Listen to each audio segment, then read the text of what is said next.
Selangor கிள்ளானில் 1.9 acre நிலத்தை கையகப்படுத்தும் Klang மாவட்ட நில அலுவலரின் அறிவிப்பு சட்டப்படி செல்லுபடியாகும் என ஷா ஆலம் உயர் நீதிமன்றம் முக்கிய தீர்ப்பு வழங்கியுள்ளது.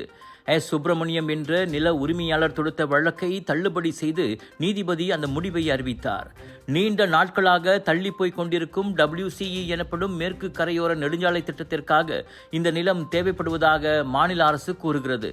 இந்த நிலையில் கையகப்படுத்தல் அறிவிப்பு சரியாக வழங்கப்படவில்லை என சுப்பிரமணியமும் இதர 18 நில உரிமையாளர்களும் வாதிட்டாலும் சட்டப்படி அது கைப்பற்றலை செல்லாதாக்காது என நீதிபதி கூறினார்.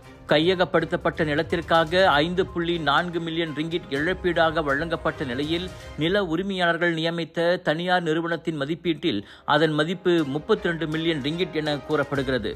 தவிர வெறும் 9.9 ஏக்கர் நிலத்தை மட்டும் எடுத்துக்கொண்டால் மீதமுள்ள 3.1 ஏக்கர் நிலம் வாழ்வதற்கு தகுதியற்றதாகிவிடும் என குடியிருப்பாளர்கள் வலியுறுத்துகின்றனர்.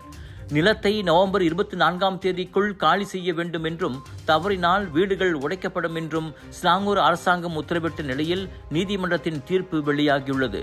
நில மதிப்பீட்டு விவகாரம் வரும் ஜனவரி 27ஆம் தேதி விசாரணைக்கு வரும். 233 கிலோமீட்டர் நீளமுள்ள இந்த WCE நெடுஞ்சாலை ஸ்லாங்கூர் பந்திங்கையும் பேராக் தைப்பிங்கையும் இணைக்கும் புதிய நெடுஞ்சாலையாக பல்வேறு தாமதங்களுக்கு மத்தியில் பல ஆண்டுகளாக நிர்மாணிக்கப்பட்டு வருவது குறிப்பிடத்தக்கது. விலையோ மலிவு, செலவோ குறைவு, தரமோ உயர்வு, மனமோ நிறைவு.